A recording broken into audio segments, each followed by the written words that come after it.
Merci beaucoup. Je voudrais saluer ces personnes qui sont nos enfants, mes enfants, et vous dire toute la fierté que j'ai d'être là et de voir aujourd'hui devenir des grandes personnalités de ce pays, d'être dans ce que vous êtes, mais d'être resté aussi avec votre âme d'enfant. Voilà, je parle pour ceux qui étaient officiellement inscrits et ceux qui n'en avaient pas l'âge, mais qui avaient, voilà, qui avaient réussi à s'incruster dans le projet. Je les regarde et savent de qui je parle. Khadija, merci beaucoup. Notre présence n'est pas une présence due à notre nom. Je ne suis pas là en tant que Massamba Gueye, critique littéraire, professeur de français ou analyste de quoi que ce soit. Je suis là parce que cette fille-là est mon enfant. Khadija est ma fille.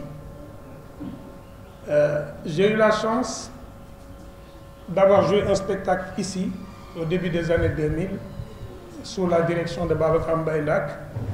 Et le lendemain matin, la directrice nous a appelés, Marie Tundiaye qui était là, Marie Aïssa Tundiaye. J'avais fait un duo avec Laman, le professeur Laman Baye, et j'avais demandé à Laman, c'est bizarre, on avait répété dans cette salle. On avait préparé le spectacle la nuit dans cette salle. Liliane Kestelout était là. Et je lui ai dit, il fait nuit, il est déjà presque minuit, et les Laobés viennent de passer avec leur feu, avec leur culture, avec leur verve, avec leur verbe. Si nous restons dans le récit, les oreilles ne sont plus préparées à ça. Alors qu'est-ce qu'on fait? On s'est réunis et on a fait ce qu'on appelle un tandem telling.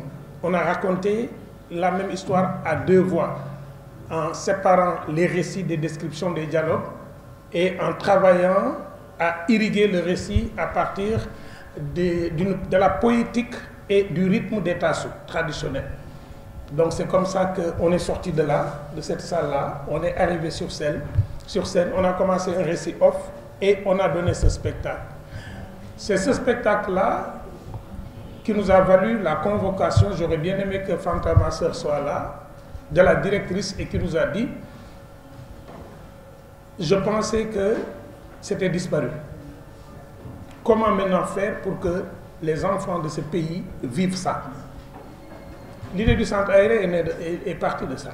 Comment faire pour que nous transmettions pendant les vacances ceci aux enfants, en y ajoutant de la modernité, en y ajoutant des cours de piano, en y ajoutant des cours de bricolage, en y ajoutant du théâtre, en y ajoutant de la poésie, en y ajoutant, j'ai une très mauvaise nouvelle à vous annoncer les enfants, en y ajoutant du riti avec le vieux Damien qui est parti il y a une semaine. Malheureusement, il est parti au ciel il y a une semaine. C'était le dernier Mohican. C'était le papy du centre aéré, priez pour son âme. Il est parti et c'est Babacar d'ailleurs qui m'a informé de son départ. Et c'était ça le centre aéré. Donc tous les après-midi, on était là avec eux pendant des années et des années. Mais je voudrais rendre hommage aux parents qui nous laissaient ici avec leurs enfants. Et quand Khadija m'a appelé pour me parler de ce projet-là, j'ai dit Alhamdulillah. Parce que si à l'âge où je l'ai rencontré, elle avait rencontré un vendeur de drogue et pas un conteur, peut-être qu'aujourd'hui elle serait dealer aux États-Unis.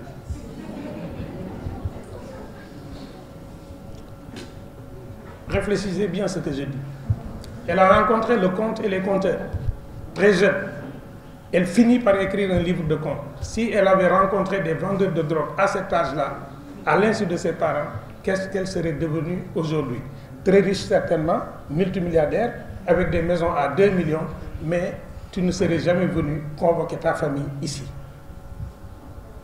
Donc merci aux parents, merci à Khadija. J'ai fait ma prière de 14 heures sur une natte qu'elle m'a donnée. Je pouvais y ajouter un chapelet qu'elle m'a donné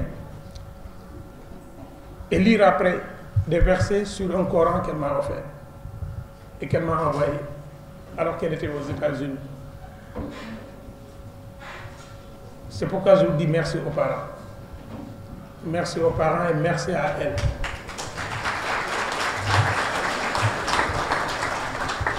C'est pourquoi quand moi je ne découvre pas le livre, hein.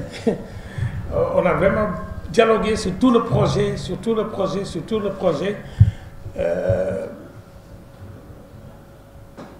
Et hier j'ai dit, je fais comme si je ne connaissais pas le projet et je vais relire le livre dans ces deux versions. La version anglaise pour encore apprendre de l'anglais et la version française pour échanger avec le public. D'abord, ce que je voudrais dire, c'est que ce livre est écrit par un Peul. Quand elle était plus petite, je l'appelais la Pelette. Aujourd'hui, c'est une grande dame, enseignante comme moi. Ce livre est écrit par un Peul. Je vous assure, c'est le petit-fils de Leïti Guissé qui vous parle. C'est le petit-fils de Mbouldi Maramount qui vous parle. C'est le petit-fils de Fat Dioum qui vous parle. J'ai goûté au lait Peul et son poulagou est dans ce livre-là. La dernière histoire,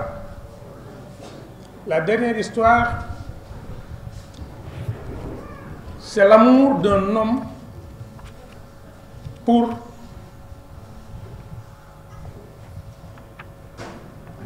je vais vous montrer l'image. C'est l'amour d'un homme pour cet animal-là. Cet animal-là, je pense que tous ceux qui sont des Peuls savent que rendre hommage au troupeau, rendre hommage à la vache et au taureau, c'est rendre hommage à la culture Peul, profondément et au poulagou.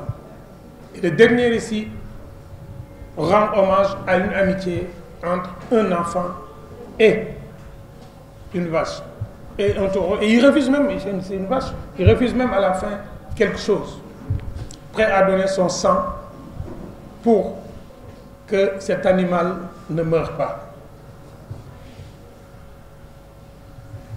On sait bien que la vache symbolise le pouvoir économique de la femme. Dans le Jolof, d'où je suis, dans les mariages, la dot traditionnelle, c'est une vache qu'on donne à la femme. Mais c'est cette même vache-là qui donne le lait, qui permet d'aller vendre et qui assure la dépense quotidienne, la survie de la famille. Et je me suis dit, mais est-ce que Khadija savait cela? Certainement qu'elle sait ça. Mais est-ce qu'elle sait qu'elle répond à un des vieux contes africains autour de Ngari Maouni? Parce que là aussi, c'est l'histoire de l'amitié entre une femme et une vache. Et c'est cette amitié-là qui sauve la vie de l'enfant. En reprenant ce thème traditionnel, on dit, mais comment est-ce qu'elle peut être aux États-Unis et être aussi ancrée dans son écriture? Mais ne perdez pas votre temps. Si vous parlez anglais à vos enfants dès la naissance, si vous leur parlez français dès la naissance, pour qu'ils aient de bons diplômes, ils n'auront jamais ce substrat culturel-là. C'est parce qu'elle a entendu cette langue-là toute sa vie. C'est parce qu'elle a été imbibée de culture, de proverbes qu'elle comprenait, qu'elle ne comprenait pas. Et cela, on ne l'acquiert que dans les langues naturelles ou les langues maternelles. Pourquoi Bon, tous ceux qui connaissent Khadija, ils savent que Khadija, machallah, elle fait plus vieille dans sa tête que son corps. Parfois je dis, mais est-ce que Khadija, est-ce que c'est Khadija ça? Machallah. Parce que l'écriture est extrêmement complexe pour un auteur qui naît. Parce que la naissance d'un auteur, c'est l'apparition de son premier ouvrage. Nous avons un récit qui est construit autour de macro et de micro-récits. Nous avons un récit global de Khadija. Et ce récit raconte une histoire entre Guido et sa petite fille. Et il y a un infra-récit à l'intérieur de ce récit-là. Les personnages que Khadija créent d'autres personnages à l'intérieur de leur récit. Ce qui génère un premier conte, qui génère un deuxième conte, mais entre les deux contes, le récit premier revient.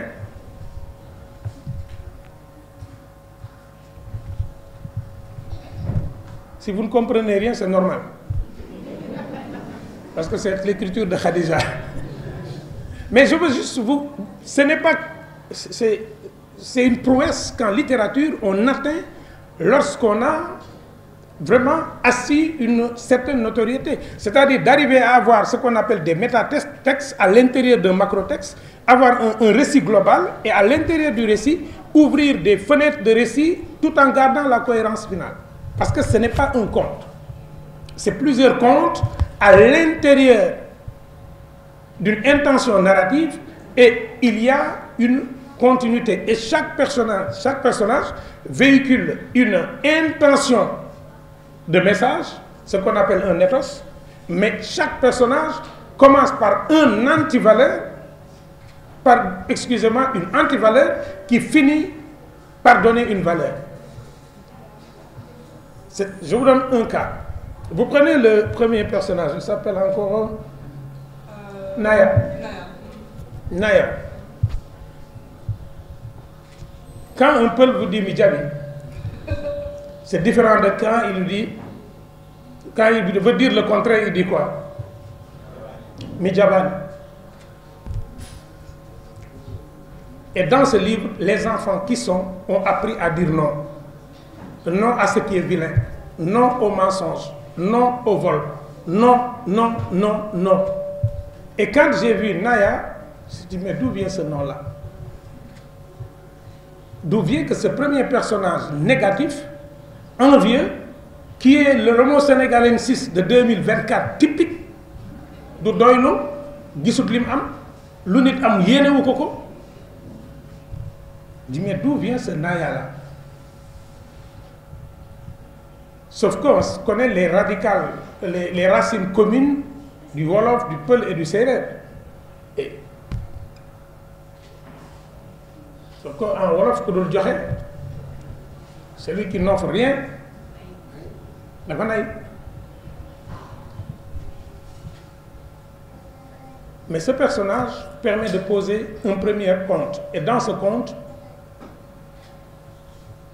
le personnage finit par être positif. On est donc dans une première séquence de ce qu'on appelle un conte ascendant. Il commence par une situation de manque et finit par une situation de plénitude, avec des épreuves que traverse le personnage. Donc, en même temps, c'est un conte initiatique. C'est-à-dire qu'elle a mis dans un conte ascendant un récit initiatique. C'est pourquoi je dis, oh, qui nous connaît, machallah.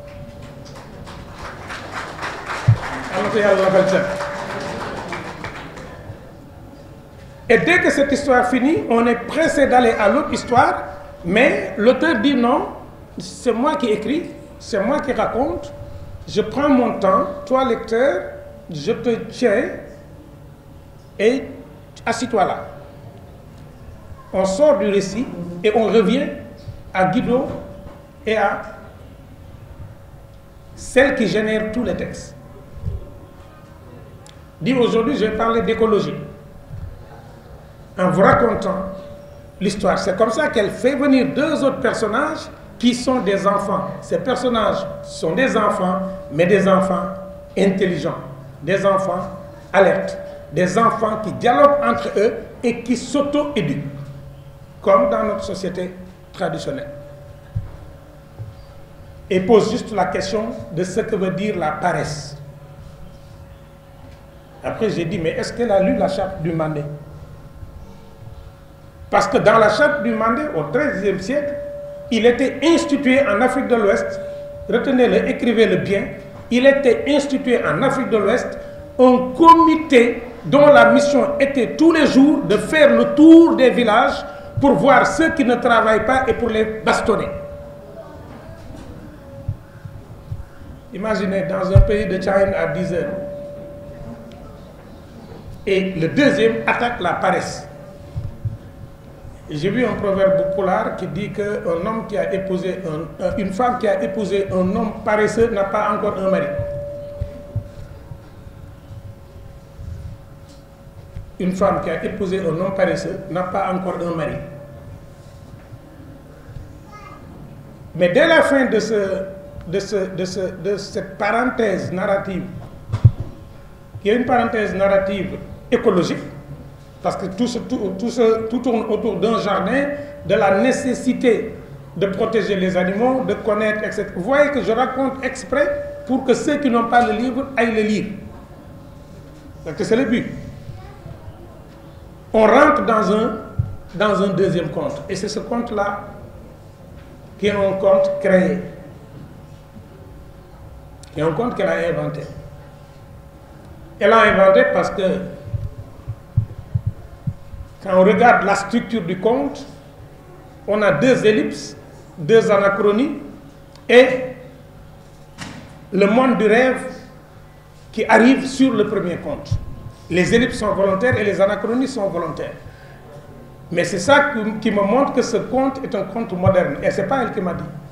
Mais le conte porte les stigmates de sa modernité. Elle a travaillé à brouiller les pistes en allant sur une introduction de Guido a dit, Guido raconte, et elle crée une fin impossible en disant Guido ne peut pas raconter ce qu'on ne lui a pas raconté.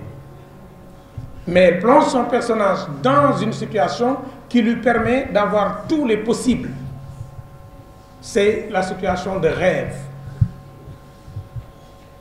Cet enfant a rêvé d'un possible et cet enfant a réalisé le possible. Voilà le message de ce conte-là. On ne peut pas tuer le rêve de nos enfants en projetant sur nos enfants nos propres échecs. Ce n'est pas parce qu'on est mathématicien que notre enfant doit faire série S.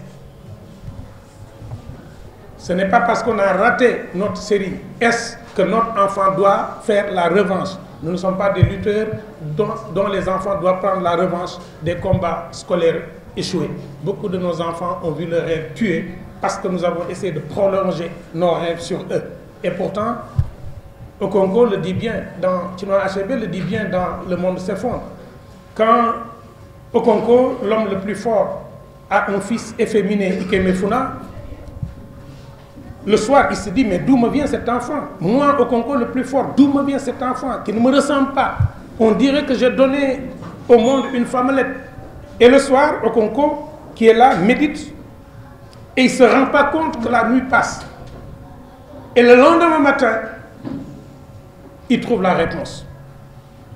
Parce que le feu qui, le soir, le réchauffait, en traversant la nuit, est devenu une cendre. Il pose sa main sur la cendre, et la cendre est très très douce. Et il se dit dans sa tête, la cendre la plus douce est née du feu le plus ardent. Mon fils doit être bon, mais ne sera pas ma photocopie. Nous avons exactement ce même itinéraire dans la construction de ce dernier personnage-là. Et ce personnage est hyper important parce que c'est un personnage qui, comme je l'ai dit, porte l'hymne du Pulawu et l'animal porte le nom d'un pays qui était au cœur du Mandé. L'animal s'appelle Mali.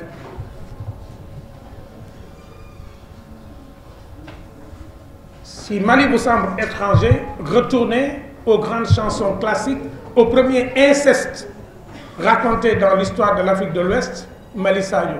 Parce que c'est l'histoire d'un inceste en fait. Même si ça se passe au confluent, au bas Foulabé, c'est l'histoire aussi d'une sœur qui aimait son frère. Alors ce livre de Khadija, à mon avis, dans sa version anglaise et dans sa version française,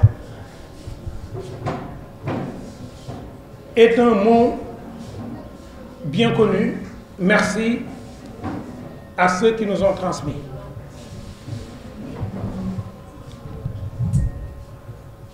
Bon, on applaudit la tante.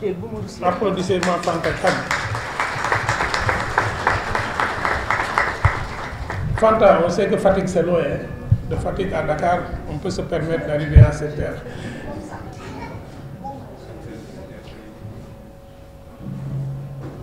Donc, Pour terminer cette très brève présentation, parce que j'avais 4 choses à dire, parce que je pense que ce livre, je peux en parler pendant 2 heures, sans revenir sur aucun aspect littéraire. Parce qu'il contient, c'est une mine, c'est une mine. J'ai la chance, par la grâce d'Allah, d'avoir fait une thèse sur le conte. J'ai fait ma thèse sur le conte. Et le sujet, c'était du conte traditionnel au conte moderne, étude des variations et permanences stylistiques et thématiques. Je regrette que ce texte-là ne fasse pas partie de mon corpus. Parce qu'il donne des pistes extraordinaires. Elle, c'est une conteuse. Elle est une conteuse. Elle sait raconter, elle sait tenir en haleine, elle sait suspendre un récit, créer un récit à l'intérieur du récit, embrayer sur le premier récit, revenir sans qu'on ne perde le fil du macro-récit, le plus grand récit. C'est un talent qui n'est pas donné à tout le monde, c'est un talent généralement donné à des auteurs dont l'enfance a été baignée d'oralité et de récit. Mais pour terminer, quand on rend hommage à mamie, à papy, quand on rend hommage aux personnes âgées, alors qu'on est aux États-Unis, c'est un message qu'on donne. Que ces personnes ne sont pas des charges. Elles ne sont pas qu'une puissance humaine à générer de l'économie dont il faut se débarrasser quand le seuil de productivité est atteint. Et ce livre montre qu'en Afrique, jusqu'à présent, pour ceux qui pensent que les grands-pères, je l'ai dit dans une émission, on m'a traité de tous les noms d'oiseaux sur les réseaux sociaux, mais bon, moi c'est ça qui me nourrit, ça fait partie de mon ADN. J'ai dit, tous ceux qui ont construit de belles maisons dans de beaux quartiers et qui pensent que leur maman, venue du Fouta, de Koki, de Diaoubé ou bien de Koungheul, cassent le décor et qui les ont mis au premier étage et qui ne descendent jamais, ce sont des criminels sociologiques. Et ils privent leurs enfants d'une source extraordinaire d'humanité. Ce n'est pas pour rien qu'on a fait du petit-fils le cousin ou la cousine ou la petite-fille du cousin ou cousine à plaisanterie du grand-père et de la grand-mère. Ce n'est pas pour rien que les maris déçus sont là au premier rang. Tous les ex-maris là, les vieux, les grands-pères là, que Khadija n'épousera jamais tant que je serai vivant. Tous, ils sont là au premier rang, bien habillés. On va prendre vos bonbons et vos sucettes et on vous informera à 18h après le mariage. Si les grands-mères et les grands-pères ne vivent pas avec nos enfants, est-ce que ils ne peuvent pas... Moi, je pense que les enfants africains, particulièrement, qui sont privés de ces moments-là avec les grands-parents, ils doivent porter plainte pour violence faite à l'enfant. Parce qu'ils ont droit, ils ont ce droit de la transmission. Ils ont le droit de vivre cette vie que nous avons vécue et qui a fait de nous qui nous sommes. C'est ma grand-mère qui m'a éduqué. Seule elle m'a éduqué.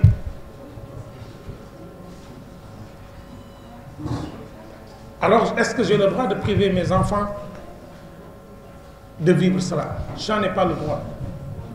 Pour nous tous, qui sommes allés à notre école, ce livre est un message. Celui à qui on n'a rien transmis ne peut rien porter et ne transmettra rien. Un enfant ne pleure jamais pour un jouet dont il ignore l'existence.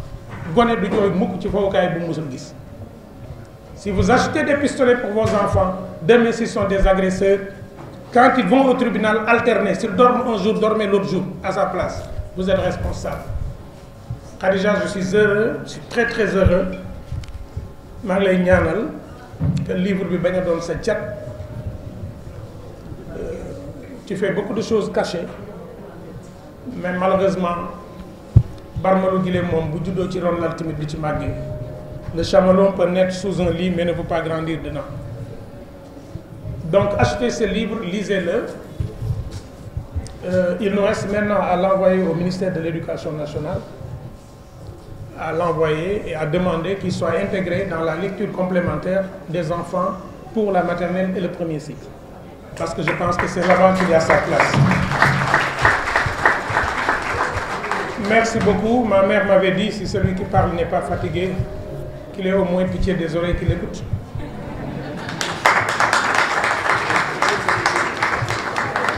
Un grand merci au professeur Massamba Gueye pour cette intervention remplie de précieux enseignements, de sagesse. Également, merci pour ce plaidoyer fort. Docteur Massamba Gueye, le professeur Maïlak, ma très chère fille Khadija, chère famille, chers amis, chers invités.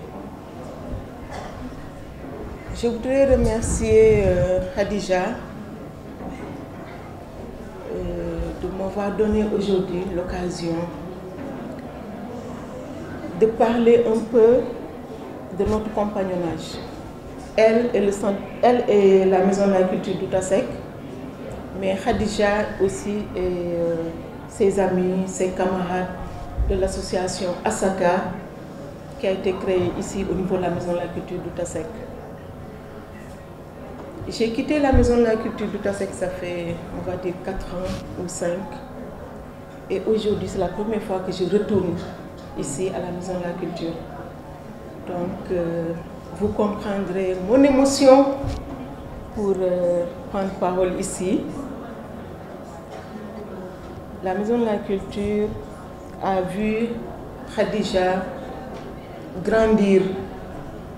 Parce que nous avons des activités, nous avions eu des activités avec Tonton Mas, des activités en direction des enfants que nous avons appelées centre aéré. Quand Khadija participait au centre aéré déjà, nous avions 350 enfants, 350 pensionnaires sur un mois, tout le mois d'août. Et parmi ces 350 pensionnaires, 300 payaient leur participation aux activités. Et les 50 autres étaient des gratuités. Parmi ces gratuités, il y avait les meilleurs élèves du Sénégal, les meilleurs élèves de la Médina. La Médina fait partie du Sénégal, mais particulièrement, on mettait l'accent sur les 50 meilleurs élèves du Sénégal. Et parmi eux aussi, il y avait des enfants du village d'enfants SOS. Donc Khadija a eu à fréquenter ses camarades, mais des camarades résilients comme les enfants du village SOS, mais aussi les meilleurs du moment qui venaient participer aux activités. Et très vite, elle s'est distinguée. Parmi ces 350 enfants, dont les 50 meilleurs du pays, Khadija s'était déjà distinguée. Elle s'est, c'est-à-dire son comportement, son esprit d'équipe, son esprit de groupe a fait que très tôt, Khadija s'est érigée en leader dans le groupe. C'est-à-dire dans un groupe de 350 enfants, elle s'est très vite distinguée en une semaine d'activité. C'était sur 4 mois, donc la première semaine déjà, nous on savait qu'on pouvait compter sur Khadija. Compte tenu des relations affectives, des relations familiales qui nous unissaient avec Khadija, mais Khadija en tant qu'élève, en tant qu'enfant déjà, elle faisait la fierté de la Maison de la Culture d'Outasek. Elle nous a représentés partout.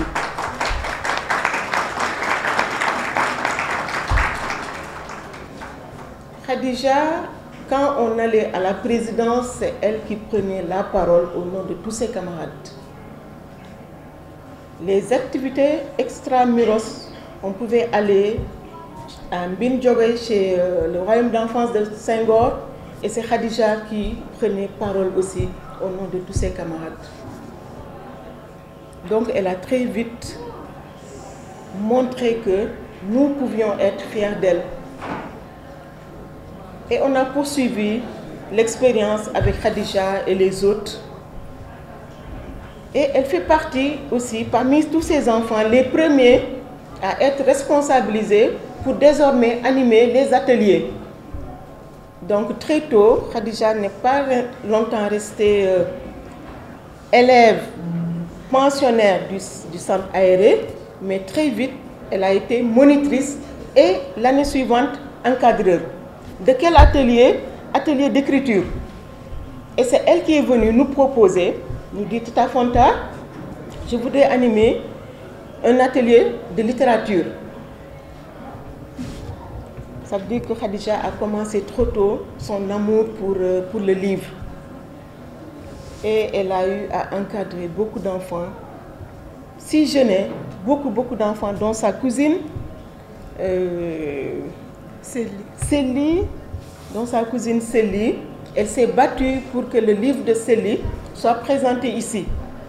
Là aussi, c'est Khadija qui a organisé cette séance de dédicace, en tout cas pour le compte de la Maison de la Culture d'Outasek. J'aurais été heureuse aujourd'hui si Madame la directrice de la Maison de la Culture était assise pour qu'elle puisse comprendre quelle relation il y a entre ces enfants-là et la Maison de la Culture. C'est-à-dire c'est les partenaires premiers de la Maison de la Culture d'Outasek.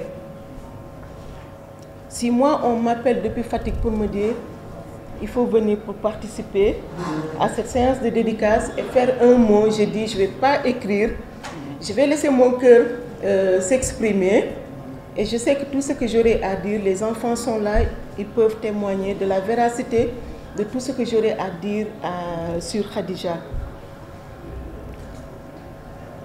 Khadija a poursuivi son expérience aux États-Unis et de là-bas aussi elle a continué à travailler avec ses camarades du centre aéré dans le cadre d'une association qu'ils ont créée dans mon bureau en haut, association des anciens colons de la Maison de la Culture d'Outasek. Et ils ont fait beaucoup de social aussi. Ils ont tenu des éditions de Ndogou. Ils se sont déployés au niveau de la Médina, ce qui nous a valu un partenariat avec monsieur le maire Bamba Fall. Et on a eu énormément de partenariats avec des chaînes de télé comme la RTS. On a une émission aussi, cette émission Khadija a animé cette émission avec Oumindour. Donc leur collaboration avec la Maison de la Culture d'Outasek a donné beaucoup, a démultiplié nos partenaires et tout ça, on va dire, grâce à Khadija et à ses amis et à sa famille, la famille de la Maison de la Culture d'Outasek, en plus de sa famille biologique. Khadija, c'est une fierté pour nous. Khadija, c'est notre enfant à nous, c'est un produit, on peut dire, de la Maison de la Culture d'Outasek, de nos activités. Et tonton Massamba, moi je vous remercie parce que vous aurez pu parler à ma place. Moi j'aurais pu tout simplement être de l'autre côté, parmi le public, mais c'est un honneur que vous me faites aujourd'hui de me donner la parole. Voilà, je m'excuse du retard, je viens de Fatick comme ça. Fatigué de Fatick. Oui, mais bon, je dis, moi je peux ne pas aller à une cérémonie à Colobane derrière Gossas pour représenter les autorités. Je peux ne pas le faire, mais je ne peux pas manquer cet après-midi dédié à ma fille, dédié à une future grande dame des lettres. Khadija, moi je vous souhaite au nom de tous les enfants bon vent. Je n'ai pas encore eu la chance de lire ce livre-là, mais je sais que je vais en acheter pour la bibliothèque. Merci. Ce qui est sûr, c'est que votre livre, Khadija, va trôner dans une bonne place à la bibliothèque régionale de Fatick, Inch'Allah. Merci. Je vous remercie. Assalamu alaikum. Alors,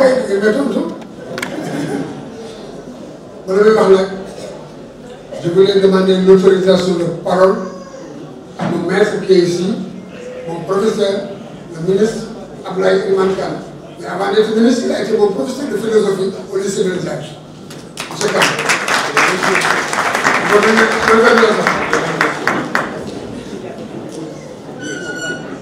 Vous me permettez de saluer également mon ami, Ulysse Diagne, qui est là, Monsieur le ministre, Monsieur l'ambassadeur Baba Wane.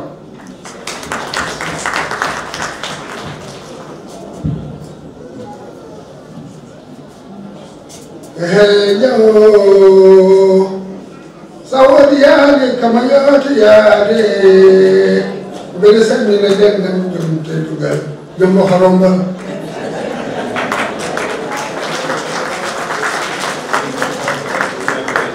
il fallait commencer par ça non mais oui yao sawadiyaade kama yaade bele salmi na den nam jom te tugal jom mo haromba.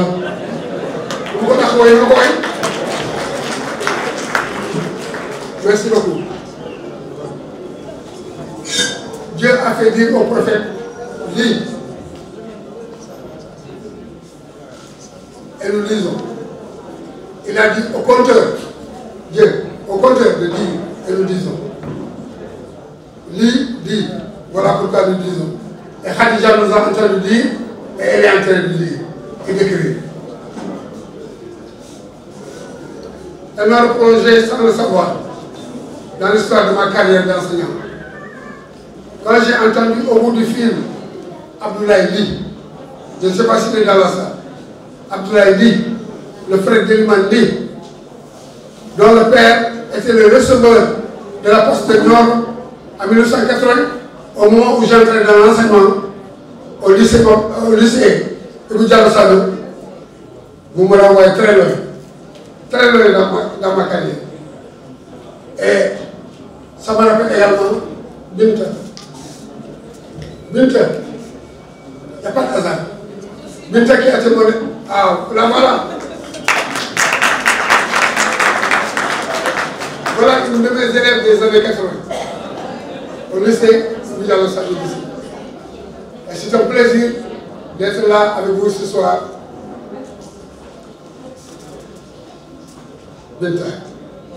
Mais tout me renvoie à la grand-mère Kourara Sinkan, dont elle m'a beaucoup parlé.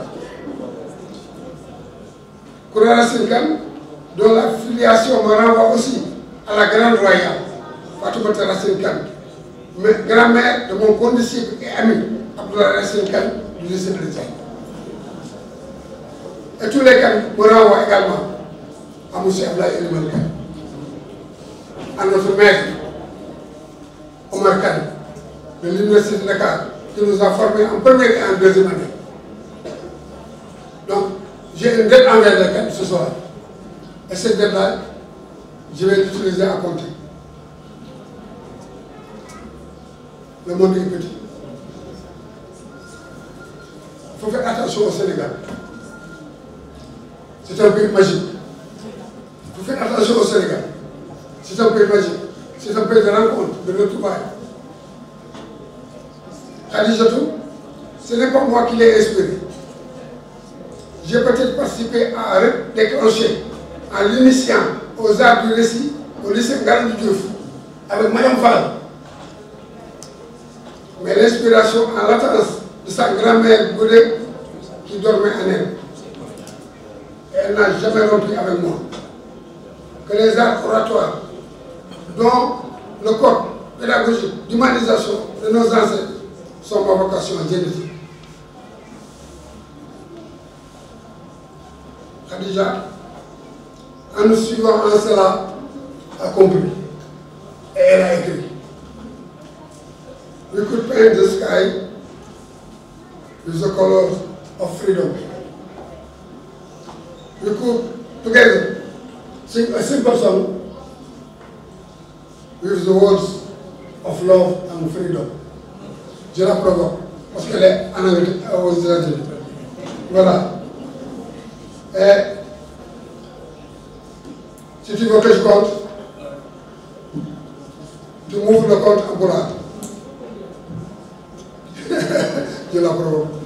C'est moi qui vais le faire. Merci. Au nom d'Allah, à lui tous les droits et honneurs. Louange infinie à mon Seigneur Dieu pour ce beau jour et pour tout ce qui y a conduit. sachez qu'il m'est impossible d'exprimer ma gratitude. Je me sens honorée, comblée d'être en votre présence aujourd'hui. Vous qui êtes présents par le corps, par le cœur ou par l'âme. Vous êtes une source de lumière bénie. Vous qui m'avez chacun à sa façon assisté, formé, protégé et nourri de votre grâce. Mention spéciale à mes parents, les plus cool, les plus chouettes. Aussi à mes grands-parents, oncles et tantes, cousins, frères et sœurs, amis. Le monde entier court après la richesse. Ne sachons pas que moi, Khadija, je l'ai ici dans cette salle. Infini merci à maman Fanta, tonton Massamba, tonton Babaka, madame Fall qui n'est pas présente, monsieur Camara qui n'est pas présent, tata Oumindour, mon oncle cher Fadilja, qui toute ma vie ont été les rayonnements de mes espoirs et de mes rêves. Plus précisément, Hadja Kouroura Sinche Hamidoukan. Soyez bénis pour toujours. J'appelle les enfants auxquels j'enseigne, les petits volcans, petits en taille, géants en énergie, en émotion et en créativité. Leur impact est indélébile et forge une si belle histoire que je leur souhaite. Ayez toujours foi en les enfants. Respectez-les, protégez-les, peut-être qu'ils seront un jour les personnages de très beaux contes. Vous savez, à travers Guido's Tales, je souhaite participer à la sacralisation des grands-parents. Que nous les ayons connus ou non, savons tous que sans eux, rien n'est jamais parfait. Ils sont une source de savoir et de sagesse, de protection et surtout d'amour inconditionnel, à l'image que le bon Dieu a pour nous. Voilà peut-être pourquoi les Wolofs l'appellent affectueusement Mamial. Peut-être. Magdouyal, Wante Yagna Akiyal. Voici donc la lumière que Guido était pour moi. Quel privilège, quel honneur de l'avoir connu. Yo firdaus wan fof terema. Bi hakki Habib Rasoul sallallahu alayhi wa sallam, Seydi Kane. Alors voilà, Guido's Tales est dorénavant vôtre. Je prie Allah subhanahu wa ta'ala qu'il soit un moyen pour vous d'aimer, aimer plus et aimer mieux. Certainement, il vous accordera alors la félicité. Merci, merci, merci.